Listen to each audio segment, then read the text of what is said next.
Royals Kannada prime ನ್ಯೂಸ್ಗೆ ಸ್ವಾಗತ. ನಾನು ರಮ್ಯಾ. ಇಂದಿನ ಮುಖ್ಯಾಂಶಗಳು. ಜಿಲ್ಲೆಯಾದ್ಯಂತ ಯುಗಾದಿ ಹೊಸತೊಡಕು ಕ್ಷೀಣ. ಮಾಂಸದ ಅಂಗಡಿಗಳತ್ತ ಮುಖ ಮಾಡದ ಜನ. ಶುಕ್ರವಾರದ ಕಾರಣವೋ ಗ್ಯಾಸ್ ಸಮಸ್ಯೆಯೋ ಗೊತ್ತಿಲ್ಲ, ಮಾರುಕಟ್ಟೆಯಲ್ಲಿ ಮಾಂಸಕ್ಕೆ ಕುಗ್ಗಿದ ಬೇಡಿಕೆ. ಗುಡಿಬಂಡೆಗೂ ತಟ್ಟಿದ ಅಡುಗೆ ಅನಿಲ ಅಭಾವ ಸಮಸ್ಯೆ. ಕಳ್ಳ ಬಜಾರ್ ಮೇಲೆ ದಾಳಿ ನಡೆಸಿದ ತಹಸೀಲ್ದಾರ್, 45 ಸಿಲಿಂಡರ್ ವಶ. ಜಿಲ್ಲಾಧಿಕಾರಿ ಆದೇಶದಂತೆ ತಹಸೀಲ್ದಾರ್ ದಾಳಿಗೆ 45 ಸಿಲಿಂಡರ್ ವಶಕ್ಕೆ. ದೇವನಹಳ್ಳಿಯಲ್ಲಿ ರಂಜಾನ್ ಆಚರಣೆ, ಈದ್ ಉಲ್ ಫಿತ್ರ್ ನೆರವೇರಿಸಿದ ಮುಸ್ಲಿಮರು. ಬಮ್ಮವಾರ ರಸ್ತೆಯ ಪುರಾತನ ಈದ್ಗಾ ಮೈದಾನದಲ್ಲಿ ಸಾಮೂಹಿಕ ಪ್ರಾರ್ಥನೆ ನಡೆಸಿದ ಮುಸ್ಲಿಮರು. ವಾರ್ತೆಗಳ ವಿವರ. ಯುಗಾದಿ ಎಂದರೆ ಹಿಂದೂಗಳ ಹೊಸ ವರ್ಷಾರಂಭ. ಅದರ ಮಾರನೇ ದಿನವೇ ಹೊಸತೊಡಕು. ಅಂದರೆ ಮಾಂಸ ಸೇವನೆಗಾಗಿ ಮೀಸಲಾದ ಈ ಯುಗಾದಿ ಹೊಸತೊಡಕಿಗಾಗಿಯೇ ಜನ ಕಾಯುತ್ತಾರೆ ಎಂದರೆ ತಪ್ಪಾಗಲಾರದು. ಅದೇ ಕಾರಣಕ್ಕೆ ಜಿಲ್ಲಾ ಕೇಂದ್ರ ಚಿಕ್ಕಬಳ್ಳಾಪುರ ಸೇರಿ ಜಿಲ್ಲೆಯ ಪ್ರಮುಖ ನಗರಗಳಲ್ಲಿ ಹೆಚ್ಚಿನ ನಿರೀಕ್ಷೆಯಲ್ಲಿ ಮಾಂಸದ ವ್ಯಾಪಾರಿಗಳಿದ್ದರು. ಆದರೆ ನಿರೀಕ್ಷಿತ ಮಟ್ಟದಲ್ಲಿ ಮಾಂಸ ವ್ಯಾಪಾರ ನಡೆಯದೆ ವ್ಯಾಪಾರಿಗಳನ್ನು ನಿರಾಸೆಗೆ ದೂಡಿತು.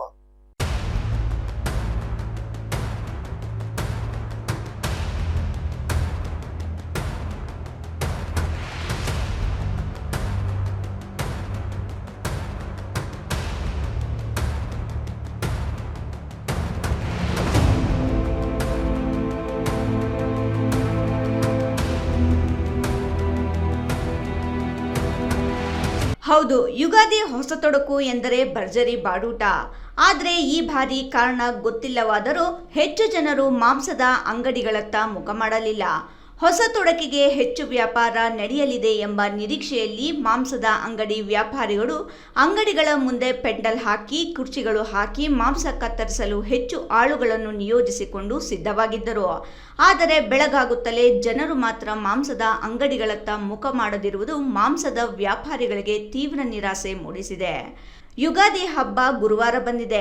ಮಾರನೇ ದಿನವಾದ ಇಂದು ಶುಕ್ರವಾರ, ನಾಳೆ ಶನಿವಾರ. ಹಾಗಾಗಿ ಇಂದು ಹೊಸತೊಡಕು ಮಾಡಿದರೆ ನಾಳೆ ಶನಿವಾರವಾದ ಕಾರಣ ಒಂದೇ ದಿನಕ್ಕೆ ಸೀಮಿತವಾಗಿದ್ದು, ಭಾನುವಾರ ಇಲ್ಲವೇ ಮಂಗಳವಾರ ಹೊಸತೊಡಕು ಮಾಡುವ ಪ್ಲಾನ್ ಕೆಲವರು ಮಾಡಿದ್ದಾರೆ. ಇನ್ನು ಕೆಲವರು ಮನೆಯಲ್ಲಿ ಗ್ಯಾಸ್ ತೊಂದರೆಗೆ ಹೆದರಿದ್ದಾರೆ ಎನ್ನುತ್ತಾರೆ ಮಾಂಸದ ವ್ಯಾಪಾರಿಗಳು. ಕಾರಣ ಏನೇ ಇದ್ದರೂ ಈ ಬಾರಿ ಹೊಸತೊಡಕಿನಲ್ಲಿ ಮಾತ್ರ ನಿರೀಕ್ಷಿತ ಮಟ್ಟದಲ್ಲಿ ಮಾಂಸ ವ್ಯಾಪಾರ ನಡೆದಿಲ್ಲ. ಚಿಕನ್, ಮಟನ್ ಮಾರುಕಟ್ಟೆಯಲ್ಲಿ ಜನಸಂಚಾರವೇ ವಿರಳವಾಗಿತ್ತು. ಯುಗಾದಿ ಹೊಸತೊಡಕಿಗೆ ಜನ ಮುಗಿಬಿದ್ದು ಚಿಕನ್, ಮಟನ್ ಖರೀದಿ ಮಾಡುತ್ತಾರೆ ಅಂತ ಕುರಿ, ಮೇಕೆ, ಕೋಳಿ ಖರೀದಿ ಮಾಡಿ ಮಾಂಸದ ಅಂಗಡಿಗಳವರು ಸಿದ್ಧವಾಗಿಟ್ಟಿದ್ರು. ಆದರೆ ನಿರೀಕ್ಷೆಯಂತೆ ಜನ ಮಾರುಕಟ್ಟೆಯತ್ತ ಬರಲಿಲ್ಲ. ಇದರಿಂದ ಚಿಕನ್, ಮಟನ್ಗೆ ಬೇಡಿಕೆ ಇಲ್ಲದೆ ವ್ಯಾಪಾರಸ್ಥರು ನಿರಾಸರಾಗಿದ್ದರು.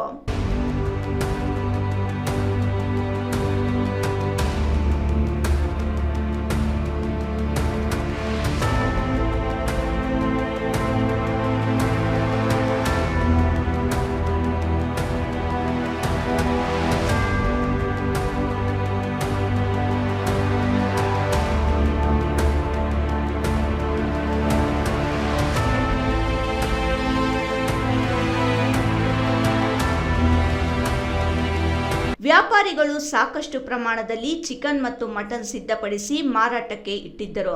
ಆದರೆ ಈ ಬಾರಿ ನಿರೀಕ್ಷೆಯಂತೆ ಖರೀದಿದಾರರು ಮಾರುಕಟ್ಟೆಗೆ ಆಗಮಿಸಿಲ್ಲ. ಚಿಕ್ಕಬಳ್ಳಾಪುರದ ಚಿಕನ್ ಮತ್ತು ಮಟನ್ ಮಾರುಕಟ್ಟೆಗಳಲ್ಲಿ ಜನಸಂದಣಿ ಕಡಿಮೆ ಕಂಡುಬಂದಿದ್ದು ವ್ಯಾಪಾರಿಗಳಿಗೆ ನಿರಾಸೆ ಮೂಡಿಸಿದೆ. ಬೇಡಿಕೆ ಕಡಿಮೆಯಾದ ಕಾರಣ ಚಿಕನ್ ಹಾಗೂ ಮಟನ್ ಮಾರಾಟ ಮಂದಗತಿಯಲ್ಲಿ ನಡೆದಿದ್ದು ವ್ಯಾಪಾರಿಗಳು ಡಲ್ಲಾಗಿದ್ದಾರೆ. ಮಾರುಕಟ್ಟೆಯಲ್ಲಿ ಕೋಳಿ ಮಾಂಸದ ಬೆಲೆ ಪ್ರತಿ ಕೆಜಿಗೆ ಸಾಮಾನ್ಯ ಮಟ್ಟದಲ್ಲಿದ್ದರೆ ಮಟನ್ ಬೆಲೆಯೂ ಹೆಚ್ಚಾಗಿರಲಿಲ್ಲ ಎಂದು ವ್ಯಾಪಾರಿಗಳು ತಿಳಿಸಿದ್ದಾರೆ. ಕೆಜಿ ಬಾಯ್ಲರ್ ಕೋಳಿ ಚಿಕನ್ ಬೆಲೆ 300, ಕೆಜಿ ಮಟನ್ ಬೆಲೆ 850, ಫಿಶ್ 250ರಿಂದ 1200 ಇತ್ತು. ಮತ್ತೊಂದೆಡೆ ಶುಕ್ರವಾರ ಅಂತ ಕೆಲವರು ಜನ ಇಂದು ಹೊಸತೊಡಕು ಮಾಡಲಿಲ್ಲ. ಇದರಿಂದ ನಿರೀಕ್ಷೆಯಂತೆ ಖರೀದಿದಾರ ಬರಲಿಲ್ಲ ಎನ್ನುತ್ತಾರೆ. ಒಟ್ಟಾರೆ ಹಬ್ಬದ ಸಂಭ್ರಮದ ನಡುವೆ ಚಿಕ್ಕಬಳ್ಳಾಪುರದ ಚಿಕನ್, ಮಟನ್ ಮಾರುಕಟ್ಟೆ ಮಾತ್ರ ನಿರೀಕ್ಷಿತ ವ್ಯಾಪಾರ ಕಾಣದೆ ಮಂದಗತಿಯಲ್ಲಿ ಸಾಗಿತು. ವಿಜಯ್ ರಾಜ್, ರಾಯಲ್ಸ್ ಕನ್ನಡ, ಚಿಕ್ಕಬಳ್ಳಾಪುರ.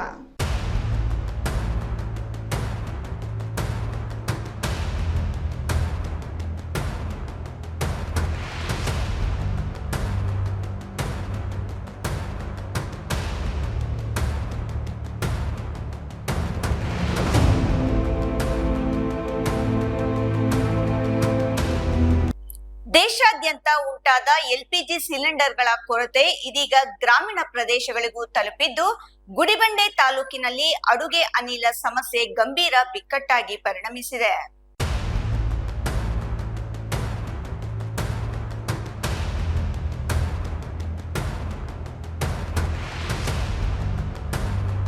ದೇಶಾದ್ಯಂತ ಉಂಟಾದ ಎಲ್ಪಿಜಿ ಸಿಲಿಂಡರ್ಗಳ ಕೊರತೆ ಇದೀಗ ಗ್ರಾಮೀಣ ಪ್ರದೇಶಗಳಿಗೂ ತಲುಪಿದ್ದು, ಗುಡಿಬಂಡೆ ತಾಲೂಕಿನಲ್ಲಿ ಅಡುಗೆ ಅನಿಲ ಸಮಸ್ಯೆ ಗಂಭೀರ ಬಿಕ್ಕಟ್ಟಾಗಿ ಪರಿಣಮಿಸಿದೆ. ವಿಶೇಷವಾಗಿ ಕಮರ್ಷಿಯಲ್ ಗ್ಯಾಸ್ ಸಿಲಿಂಡರ್ಗಳ ಅಭಾವದಿಂದ ಹೋಟೆಲ್ ಮಾಲೀಕರು ಸಂಕಷ್ಟಕ್ಕೆ ಸಿಲುಕಿದ್ದು, ದೈನಂದಿನ ವ್ಯಾಪಾರ ನಡೆಸಲು ಕಷ್ಟಪಡುವ ಪರಿಸ್ಥಿತಿ ನಿರ್ಮಾಣವಾಗಿದೆ. ಈ ಕೊರತೆಯನ್ನು ದುರುಪಯೋಗ ಮಾಡಿಕೊಂಡ ಕೆಲ ದಂಧೆಕೋರರು ಗೃಹ ಬಳಕೆ ಸಿಲಿಂಡರ್ಗಳನ್ನು ಕಾಳಸತ್ತೆಯಲ್ಲಿ ಹೆಚ್ಚಿನ ದರಕ್ಕೆ ಮಾರಾಟ ಮಾಡುತ್ತಿರುವುದು ಬೆಳಕಿಗೆ ಬಂದಿದೆ. ಈ ಅಕ್ರಮ ಚಟುವಟಿಕೆಗಳ ವಿರುದ್ಧ ಕ್ರಮ ಕೈಗೊಂಡ ಅಧಿಕಾರಿಗಳು ಗುಡಿಬಂಡೆ ಪಟ್ಟಣ ಹಾಗೂ ಸುತ್ತಮುತ್ತಲಿನ ಹಲವಾರು ಪ್ರದೇಶಗಳಲ್ಲಿ ದಾಳಿ ನಡೆಸಿದರು. ತಹಸೀಲ್ದಾರ್ ನೇತೃತ್ವದಲ್ಲಿ ಪೊಲೀಸ್ ಇಲಾಖೆಯ ಸಹಕಾರದೊಂದಿಗೆ ನಡೆದ ಕಾರ್ಯಾಚರಣೆಯಲ್ಲಿ ಒಟ್ಟು 45 ಎಲ್ಪಿಜಿ ಸಿಲಿಂಡರ್ಗಳನ್ನು ಜಪ್ತಿ ಮಾಡಲಾಗಿದೆ. ತಹಸೀಲ್ದಾರ್ ಅವರು ಮಾಹಿತಿ ನೀಡಿದಂತೆ ಜಿಲ್ಲಾಧಿಕಾರಿಗಳ ಆದೇಶದ ಮೇರೆಗೆ ಈ ದಾಳಿಯನ್ನು ನಡೆಸಲಾಗಿದೆ. ಅಕ್ರಮವಾಗಿ ಸಂಗ್ರಹಿಸಿ ಮಾರಾಟ ಮಾಡುತ್ತಿದ್ದ ಸಿಲಿಂಡರ್ಗಳನ್ನು ವಶಪಡಿಸಿಕೊಂಡು ಅವುಗಳನ್ನು ಆಹಾರ ಸರಬರಾಜು ಇಲಾಖೆಗೆ ಹಸ್ತಾಂತರಿಸಲಾಗುತ್ತದೆ. ಈ ಸಂಬಂಧಪಟ್ಟವರ ವಿರುದ್ಧ ಪ್ರಕರಣಗಳನ್ನು ದಾಖಲಿಸಲಾಗುತ್ತದೆ ಎಂದು ತಿಳಿಸಿದರು. ಮೊನ್ನೆ ಜಿಲ್ಲಾಧಿಕಾರಿಗಳ ಆದೇಶದಂತೆ ಇವತ್ತು ಸಹ ನಾವು 2ನೇ ಗೋಡನ್ ಅಂದರೆ ಬ್ರಾಹ್ಮಣಹಳ್ಳಿ ರೋಡಲ್ಲಿ ಊರಾಚೆ ನಿಲ್ತಕ್ಕಂತಹ ಒಂದು ಗೋಡನ್, ಆ ಗೋಡನ್ನಲ್ಲಿ ನಮ್ಮ ಜಯಚಂದ್ರ ಅಂತ ಹೇಳ್ಬಿಟ್ಟು ಅವರು ಗೋಡನಲ್ಲಿ ಒಂದು 10 ಎಂಟಿ ಸಿಲಿಂಡರ್ಸ್ ಇಟ್ಕೊಂಡಿದ್ರು. ಅದನ್ನ ನಮಗೂ ಸಹ ನಿನ್ನೆ ಇನ್ಫಾರ್ಮೇಶನ್ ಗೊತ್ತಾಯಿತು. ಈಗ ಎಲ್ಲಿ ತೊಗೊಂಡ್ಬರ್ತಾರೆ ಅಂತ ಲಾಕ್ ಇತ್ತು. ಆ ಲಾಕನ್ನು ತೆಗೆಸಿಬಿಟ್ಟು ಇವತ್ತಿನ ನಾವು ಪೊಲೀಸರು ಸಮ್ಮುಖದಲ್ಲಿ ಇವತ್ತೊಂದು ರೈಡ್ ಮಾಡಿದ್ದೀವಿ. 10 ಡೊಮೆಸ್ಟಿಕ್ ಸಿಲಿಂಡರ್ ಖಾಲಿ ಇರ್ತಕ್ಕಂತಹ ನಮಗೆ ಸಿಕ್ಕಿದೆ. ಒಟ್ಟಾರೆ ಇವತ್ತು ಅಲ್ಲೊಂದು 2 ಗಂಟೆಗೆ ನಾವು ರೆಡಿ ಮಾಡಿದ್ದೀವಿ.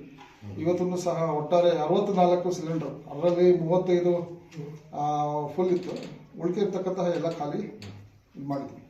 ಇದನ್ನ ಸೀಸ್ ಮಾಡಿ ನಾವು ಫುಡ್ ಇನ್ಸ್ಪೆಕ್ಟರ್ಗೆ, ಫುಡ್ ಡಿಪಾರ್ಟ್ಮೆಂಟ್ಗೆ ನಾವು ಇದು ಮಾಡ್ತೀವಿ. ಪ್ರಕರಣ ದಾಖಲಾಗುತ್ತೆ ಎಂಬುದರ ಬಗ್ಗೆ ತಮಗೆ ಮಾಹಿತಿ ನಾವು ಕೊಡ್ತಾ ಇದ್ದೀವಿ. ಈ ಬಗ್ಗೆ ಈಗಾಗಲೇ JD ಫುಡ್ ಅವ್ರಿಗೂ ಸಹ ಈ 2 ರೈಡ್ ಆಗಿರೋ ಬಗ್ಗೆ ಮಾಹಿತಿ ತಿಳಿಸಿದ್ದೀವಿ.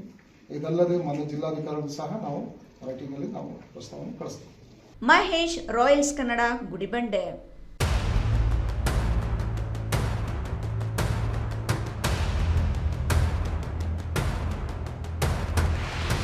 ಇದೀಗ ಸಣ್ಣದೊಂದು ವಿರಾಮದ ನಂತರ ರಾಯಲ್ಸ್ ಕನ್ನಡ ಪ್ರೈಮ್ ನ್ಯೂಸ್ ಮುಂದುವರಿಯುತ್ತದೆ. ಪ್ರಿಯ ವೀಕ್ಷಕರೇ, ಇವತ್ತು ನಮ್ಮ ದೈವಿ ಶಕ್ತಿ ಸಂಸ್ಥಾನದಿಂದ ಪ್ರತಿಷ್ಠಾಪಿಸಿ ಸಿದ್ಧಿ ಮಾಡಲಾಗಿರುವ ಕರುಂಗಲಿ ಮಾಲೆ ಮತ್ತು ಬ್ರಾಸ್ಲೈಟ್ ನಿಮಗಾಗಿ ತಲುಪಿಸಲಾಗುತ್ತಿದೆ. ನಮ್ಮ ಕರುಂಗಲಿ ಮಾಲೆಯನ್ನ ಭಾರತದ ಮಾಜಿ ಪ್ರಧಾನಮಂತ್ರಿಗಳಾದ ಇಂದಿರಾ ಗಾಂಧಿ ಅವರಿಂದ ಹಿಡಿದು ಈಗಿನ ಸ್ಟಾರ್ ನಟರಾದ ಧನುಷ್ ರವರು ಕೂಡ ಧರಿಸಿ ಅಷ್ಟೈಶ್ವರ್ಯಗಳನ್ನು ಪಡೆದಿದ್ದಾರೆ. 8mm ಸರ್ಟಿಫೈಡ್ ಕರುಂಗಲಿ ಮಾಲೆಯನ್ನ ಎಬೋನಿ ಮರದ ತುಂಡುಗಳಿಂದ ಡಾರ್ಕ್ ಬ್ರೌನ್ ಬಣ್ಣದಿಂದ ಚೆಕ್ ಮಾಡಬಹುದು. ದಿವ್ಯ ಶಕ್ತಿ ಕರುಂಗಲಿ ಮಾಲೆಯನ್ನ ಧರಿಸೋದ್ರಿಂದ ಅಥವಾ ಮನೆ ಮತ್ತು ಅಂಗಡಿಗಳಲ್ಲಿ ಪ್ರತಿಷ್ಠಾಪಿಸೋದ್ರಿಂದ ಸಾಲಬಾಧೆ, ಕಾಲಸರ್ಪ, ದೃಷ್ಟಿದೋಷ, ಮಕ್ಕಳ ವಿದ್ಯಾಭ್ಯಾಸ, ಅನಾರೋಗ್ಯ, ಮನೆಯಲ್ಲಿ ಅಶಾಂತಿ ಮುಂತಾದ ಸಾಕಷ್ಟು ಸಮಸ್ಯೆಗಳಿಂದ ಮುಕ್ತಿ ಮಾಡಿ ನೆಗೆಟಿವ್ ಎನರ್ಜಿಯನ್ನ ದೂರ ಮಾಡಿ ಮೆದುಳಿನ ನರತಂತುಗಳ ಮೇಲೆ ಪ್ರಭಾವ ಬೀರಿ ಅಗೋಚರ ಪ್ರಯೋಜನಗಳನ್ನು ಪಡೆಯಿರಿ. ಟಿವಿ ಸ್ಕ್ರೀನ್ ಮೇಲೆ ಕಾಣುವ ನಂಬರ್ಗೆ ಈಗಲೇ ಆರ್ಡರ್ ಮಾಡಿ. ವಿರಾಮದ ನಂತರ ರಾಯಲ್ಸ್ ಕನ್ನಡ ಪ್ರೈಮ್ ನ್ಯೂಸ್ಗೆ ಸ್ವಾಗತ. ಜನಸಾಮಾನ್ಯರ ಜೀವನ ಶೈಲಿಯಲ್ಲಿ ಉತ್ತಮ ಬದಲಾವಣೆ ಕಾಣಬೇಕು ಎಂದು ಪಂಚಾಯತ್ ರಾಜ್ ಮತ್ತು ಸ್ಥಳೀಯ ಸರ್ಕಾರದ ರಾಷ್ಟ್ರೀಯ ಮಾನವ ಹಕ್ಕುಗಳ ಆಯೋಗದ ವಿಶೇಷ ವೀಕ್ಷಕ ಉಮಾಕಾಂತ್ ಹೇಳಿದರು.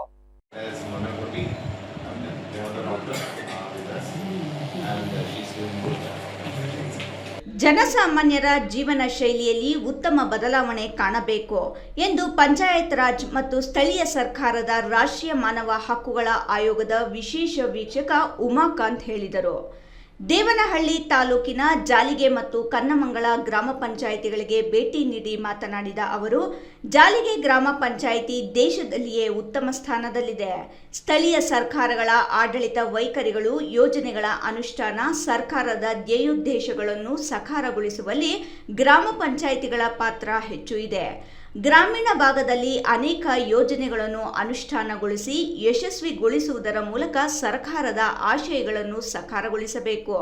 ರಾಜ್ಯದ ಅನೇಕ ಗ್ರಾಮ ಪಂಚಾಯಿತಿ, ತಾಲೂಕು ಪಂಚಾಯಿತಿ ಮತ್ತು ಜಿಲ್ಲಾ ಪಂಚಾಯಿತಿ ಮಟ್ಟದಲ್ಲಿ ಆಡಳಿತ ವೈಖರಿಗಳಲ್ಲಿ ಅನೇಕ ಅಭಿವೃದ್ಧಿ ಕಾರ್ಯಕ್ರಮಗಳನ್ನು ರೂಪಿಸಿ ಸುಂದರ ಮತ್ತು ಆರೋಗ್ಯವಂತ ಸಮಾಜ ನಿರ್ಮಾಣ ಮಾಡುವಂತಾಗಬೇಕು. ಜಾಲಿಗೆ ಗ್ರಾಮ ಪಂಚಾಯಿತಿ ವ್ಯಾಪ್ತಿಯಲ್ಲಿ ಅನೇಕ ಯೋಜನೆಗಳನ್ನು ಸಾಕಾರಗೊಳಿಸಲಾಗಿದೆ.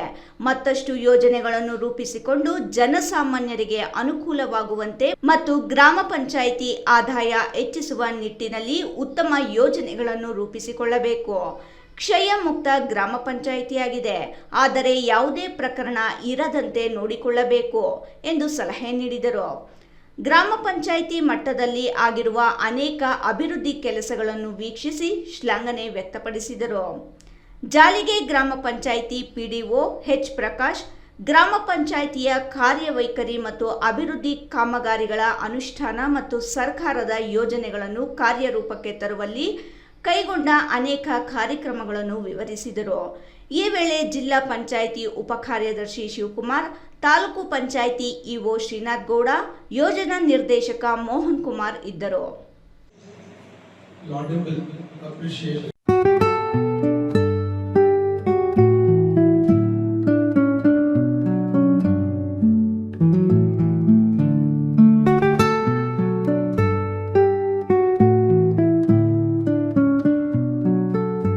ಮುಸ್ಲಿಂ ಸಮುದಾಯದವರಿಗೆ ಪವಿತ್ರವಾದ ಹಬ್ಬಗಳಲ್ಲಿ ಒಂದಾದ ರಂಜಾನ್ ಹಬ್ಬವು ಇಸ್ಲಾಂ ಧರ್ಮದಲ್ಲಿ ಬಹಳ ಪ್ರಾಮುಖ್ಯತೆಯನ್ನು ಹೊಂದಿದ್ದು, ಈ ಹಬ್ಬದಲ್ಲಿ ಈದ್ಗಾ ಮೈದಾನಕ್ಕೆ ತೆರಳಿ ಜಾಮಿಯಾ ಮಸ್ಜಿದ್ ಅಹಲೆ ಹಸೀದ್ ಮಸೀದಿಯ ಜಮಾಯತ್ನವರು ಹಾಗೂ ಮುಸ್ಲಿಮಾನರು ಸಾಮೂಹಿಕ ಪ್ರಾರ್ಥನೆಯನ್ನು ಅಲ್ಲಾಹುವಿಗೆ ಸಲ್ಲಿಸುವುದರ ಮೂಲಕ ಆಚರಿಸಿದ್ದು ವಿಶೇಷವಾಗಿತ್ತು.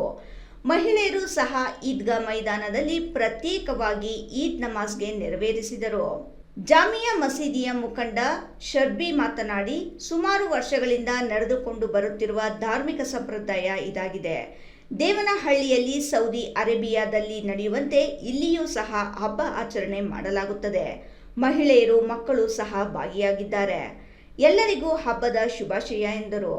ಇದೇ ಸಂದರ್ಭದಲ್ಲಿ ಮಸೀದಿ ಅಧ್ಯಕ್ಷ ಕುದ್ದೂಸ್ ಪಾಷಾ ಅವರು ಮಕ್ಕಾ ಯಾತ್ರೆಯಲ್ಲಿರುವುದರಿಂದ ಅಲ್ಲಿಂದಲೇ ಜಮಾಯತ್ಗೆ ಹಬ್ಬದ ಶುಭಾಶಯ ವಿನಿಮಯ ಮಾಡಿಕೊಂಡರು. ಇವತ್ತು ನಿನ್ನೆದಲ್ಲ, ಇದು ಸುಮಾರು ವರ್ಷಗಳಿಂದ ನಡ್ಕೊಂಡು ಬರ್ತಾ ಇರೋ ಕೆಲಸ. ಸೌದಿ ಅರೇಬಿಯಾದಲ್ಲಿ ಯಾವ ದಿನ ಚಂದ್ರನ ಕಾಣಿಸುತ್ತೋ ಆವತ್ತಿನ ದಿನ ನಾವು ಇಲ್ಲಿ ಬಂದು ಬೊಮ್ಮಾರ ಅಂತೇಳಿ ಒಂದು ಅರಣ್ಯ ಪ್ರದೇಶ ಇದೆ. ಆ ಒಂದು ಪ್ರದೇಶದಲ್ಲಿ ಎಲ್ಲ ಒಂದು ಸಾವಿರಾರು ಜನ ಸಂಖ್ಯೆಯಲ್ಲಿ ಜಮಾಯಾಗಿ ಅಲ್ಲಾಹನ ಹತ್ರ ನಾವು ಭಿಕ್ಷೆ ಏನೊಂದು ತಿಂಗಳೆಲ್ಲ ನಾವು ಉಪವಾಸ ಇದ್ದು ಇವತ್ತಿನ ದಿನ ನಾವು ಅಲ್ಲಾಹನ ಹತ್ರ ಭಿಕ್ಷೆ ಬೇಡೋಕ್ಕೆ ಇವತ್ತು ಬಂದಿದ್ದೀವಿ. ವೇತನಲ್ಲ, ನಾವು ಕೊಟ್ಟಿರೋ ಒಂದು ಕ್ಷಮ, ಒಂದು ಏನು ಹೇಳ್ತೀವಿ, ರಾತ್ರಿ ಎಲ್ಲ ಜಾಗರಣೆ ಮಾಡಿ ನಮಾಜ್ ಏನು ಮಾಡಿರ್ತೀವಿ, ಇಡೀ ಪ್ರಪಂಚಕ್ಕೋಸ್ಕರ, ನಮಗೋಸ್ಕರ ಅಲ್ಲ, ಇಡೀ ಪ್ರಪಂಚದ ಜನಗಳಿಗೋಸ್ಕರ ನಾವು ಅಲ್ಲಾಹನ ಹತ್ರ ಒಂದು ಒಳ್ಳೆಯದಾಗಲಿ ಅಂತೇಳಿ ನಾವು ಬೇಡ್ಕೊಳಕ್ಕೆ ಇವತ್ತು ಇಲ್ಲಿ ಸೇರಿದ್ದೀವಿ. ದೇವನಹಳ್ಳಿ ಸರೌಂಡಿಂಗ್ ಎಲ್ಲ ಕಡೆಯಿಂದ ಬರ್ತಾರೆ. ಸುಮಾರು ಬೆಂಗಳೂರು, ಯಲಹಂಕ, ಹೆಬ್ಬಾಳ, ದೊಡ್ಡಬಳ್ಳಾಪುರ, ಚಿಕ್ಕಬಳ್ಳಾಪುರ ಮತ್ತು ಸುತ್ತಮುತ್ತ ಎಲ್ಲ ಒಂದು ಪ್ರದೇಶಗಳಿಂದ ಇವತ್ತು ಮಹಿಳೆ ಗಂಡಸರು, ಮಕ್ಕಳು ಎಲ್ಲ ಬಂದು ಇಲ್ಲಿ ಸೇರ್ತಾರೆ. ಅಲ್ಲಾಹನ ಹತ್ರ ಒಂದು ನಮಾಜ್ ಮಾಡ್ತಾರೆ.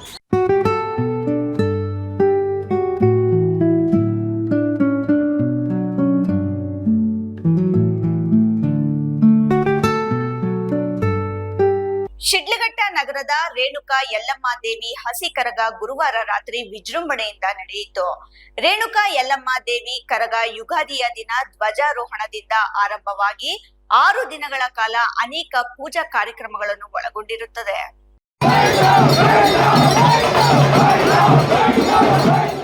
ಶಿಡ್ಲಘಟ್ಟ ನಗರದ ರೇಣುಕಾ ಯಲ್ಲಮ್ಮ ದೇವಿ ಹಸಿ ಕರಗ ಗುರುವಾರ ರಾತ್ರಿ ವಿಜೃಂಭಣೆಯಿಂದ ನಡೆಯಿತು. ರೇಣುಕಾ ಯಲ್ಲಮ್ಮ ದೇವಿ ಕರಗ ಯುಗಾದಿಯ ದಿನ ಧ್ವಜಾರೋಹಣದಿಂದ ಆರಂಭವಾಗಿ 6 ದಿನಗಳ ಕಾಲ ಅನೇಕ ಪೂಜಾ ಕಾರ್ಯಕ್ರಮಗಳನ್ನು ಒಳಗೊಂಡಿರುತ್ತದೆ. ಯುಗಾದಿಯ ದಿನ ರಾತ್ರಿ ನಡೆದ ಹಸಿ ಕರಗದ ರಚನೆ ಬಹು ಕಟ್ಟುನಿಟ್ಟಾದ ಹಾಗೂ ಸಂಪ್ರದಾಯ ಬದ್ಧವಾದ ಕಾರ್ಯ. ಸಂಜೆಯ ಸುಮಾರಿಗೆ ಕರಗ ಹೊತ್ತು ನಡೆಯುವ ವ್ಯಕ್ತಿಗೆ ವಪನ ಸಂಸ್ಕಾರ ಮಾಡಿ ಕಂಕಣ ಕಟ್ಟಿ ಕೈ ತುಂಬ ಕರಿ ಬಳೆ ತೊಡಿಸಿ ಅಚ್ಚ ಮಲ್ಲಿಗೆಯ ಜಡೆ ಕುಚ್ಚುಗಳಿಂದ ಸಿಂಗರಿಸಿ ಅರಿಶಿನದ ಸೀರೆ ಕುಪ್ಪುಸ ಉಡಿಸಿ ಆಭರಣಗಳಿಂದ ಅಲಂಕರಿಸುತ್ತಾರೆ. ಕರಗ ಹೊರುವ ವ್ಯಕ್ತಿ ನವವಧುವಿನಂತೆ ಶೋಭಿಸುತ್ತಾರೆ. ಕರಗದ ಮೇಲೆ ಗೋಪುರದಂತೆ ಮಲ್ಲಿಗೆ ಹೂವಿನ ಅಲಂಕಾರವಿದ್ದು ತುದಿಯಿಂದ ಇಳಿಬಿಟ್ಟ ಹೂಸರಗಳನ್ನು ಹೊರುವವರು ಧ್ವಜದಿಂದ ಕೆಳಕ್ಕೆ ಮಾಲೆಯಂತೆ ಹರಡಿಕೊಳ್ಳುವ ರೀತಿಯಲ್ಲಿ ಕಟ್ಟಿರುತ್ತಾರೆ.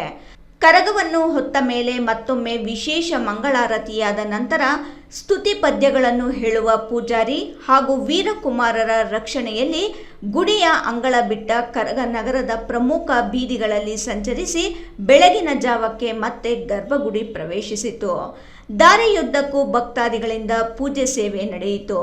ನಗರದ ಹಲವಾರು ರಸ್ತೆಗಳಲ್ಲಿ ವಿದ್ಯುತ್ ದೀಪಾಲಂಕಾರ ಮಾಡಲಾಗಿತ್ತು. ಸಾಧಕರಿಗೆ ಕರಗದ ಪ್ರಯತ್ನ ಸನ್ಮಾನ ಕಾರ್ಯಕ್ರಮ ವೈನಿಕುಲ ಕ್ಷತ್ರಿಯ ಜನಾಂಗದ ವಿವಿಧ ಸಾಧಕರನ್ನು ಸನ್ಮಾನಿಸಲಾಯಿತು. ಕೆಎನ್ ಫೌಂಡೇಶನ್ ವತಿಯಿಂದ ಅಧ್ಯಕ್ಷ ಡಾಕ್ಟರ್ ರಾಜಕೃಷ್ಣ ಮೂರ್ತಿ ಅವರ ನೇತೃತ್ವದಲ್ಲಿ ಶ್ರೀ ರೇಣುಕಾ ಯಲ್ಲಮ್ಮ ದೇವಿಯ ದೇವಾಲಯದ ಬಳಿ ಸನ್ಮಾನ ಕಾರ್ಯಕ್ರಮವನ್ನು ನಡೆಸಲಾಯಿತು. ಕರಗದ ಪೂಜಾರಿ ಪಿಎನ್ ರಮೇಶ್, ಗಾಣಾಚಾರಿ ಗಿರೀಶ್, ದೇವಾಲಯದ ಸಮಿತಿ ಅಧ್ಯಕ್ಷ ಕೆವಿ ನಾರಾಯಣಸ್ವಾಮಿ, ಮೇಲೂರು ಪೈಲ್ವಾನ್ ಗೋವಿಂದಪ್ಪ, ನಾರಾಯಣಸ್ವಾಮಿ, ಪ್ರವೀಣ್ ಮತ್ತು ಎಂ ಅಜಯ್ ಅವರನ್ನು ಸನ್ಮಾನಿಸಲಾಯಿತು. ನಾವೆಲ್ಲ ಸೇರಿ ನಮ್ಮ ಸಂಘ ನಾವೆಲ್ಲ ಸೇರಿ ಅವರ ಅರಿಚೇವೆ ಮಾಡಿ ಅವರ ಗುರಿಯನ್ನು ತಲುಪುವ ಮಟ್ಟಿಗೆ ಒಂದು ಶ್ರಮ ಪಡುವಂತಹ ಒಂದು ಕಾರ್ಯಕ್ರಮ ಮಾಡ್ತಾ ಇದ್ದೀವಿ. ಇದಲ್ಲದೆ ನಮ್ಮ ಜನಾಂಗದವರು ಯಾರಾಗಲಿ ನ್ಯಾಷನಲ್ ಇಂಟರ್ನ್ಯಾಷನಲ್ ಲೆವೆಲಲ್ಲಿ ಸ್ಟೇಟ್ ಲೆವೆಲಲ್ಲಿ ಒಂದು ಕುಸ್ತಿನೋ ಬಾಡಿ ಬಿಲ್ಡಿಂಗೋ ಅಥವಾ ಚೆಸ್ ಯಾವುದೇ ಒಂದು ಡೊಮೈನಲ್ಲಿ ಸಾಧನೆ ಮಾಡಿದ್ರೆ ಅವನ್ನೆಲ್ಲ ಮುಚ್ಚುವ ಸಂಘಟಕರಾಗಿ ಅವರ ಮುಂದಿನ ಭವಿಷ್ಯ ಉಜ್ವಲಕ್ಕೆ ನಮ್ಮ ಕೈಯಾಗಿ ಒಂದು ಪ್ರಯತ್ನ ಮಾಡಬೇಕು ಅಂತ ಮನದೊಡ್ಡ ಕಾರ್ಯಕ್ರಮ ಮಾಡ್ಕೊಂಡು ಇದೀಗ ಮತ್ತೊಮ್ಮೆ ಹೆಡ್ಲೈನ್ಸ್. ಜಿಲ್ಲೆಯಾದ್ಯಂತ ಯುಗಾದಿ ಹೊಸ ತೊಡಕು ಕ್ಷೀಣ ಮಾಂಸದ ಅಂಗಡಿಗಳತ್ತ ಮುಖ ಮಾಡದ ಜನ. ಶುಕ್ರವಾರದ ಕಾರಣವೋ ಗ್ಯಾಸ್ ಸಮಸ್ಯೆಯೋ ಗೊತ್ತಿಲ್ಲ, ಮಾರುಕಟ್ಟೆಯಲ್ಲಿ ಮಾಂಸಕ್ಕೆ ಕುಗ್ಗಿದ ಬೇಡಿಕೆ. ಗುಡಿಬಂಡೆಗೂ ತಟ್ಟಿದ ಅಡುಗೆ ಅನಿಲ ಅಭಾವ ಸಮಸ್ಯೆ. ಕಳ್ಳ ಬಜಾರ್ ಮೇಲೆ ದಾಳಿ ನಡೆಸಿದ ತಹಸೀಲ್ದಾರ್, 45 ಸಿಲಿಂಡರ್ ವಶ. ಜಿಲ್ಲಾಧಿಕಾರಿ ಆದೇಶದಂತೆ ತಹಸೀಲ್ದಾರ್ ದಾಳಿಗೆ 45 ಸಿಲಿಂಡರ್ ವಶಕ್ಕೆ. ದೇವನಹಳ್ಳಿಯಲ್ಲಿ ರಂಜಾನ್ ಆಚರಣೆ, ಈದ್ ಫುಲ್ ಫಿತ್ರ್ ನೆರವೇರಿಸಿದ ಮುಸ್ಲಿಮರು. ಬೊಮ್ಮವಾರ ರಸ್ತೆಯ ಪುರಾತನ ಈದ್ಗಾ ಮೈದಾನದಲ್ಲಿ ಸಾಮೂಹಿಕ ಪ್ರಾರ್ಥನೆ ನಡೆಸಿದ ಮುಸ್ಲಿಮರು. ಇಂದಿನ ವಾರ್ತಾ ಪ್ರಸಾರ ಮುಕ್ತಾಯವಾಯಿತು. ನಮಸ್ಕಾರಗಳು.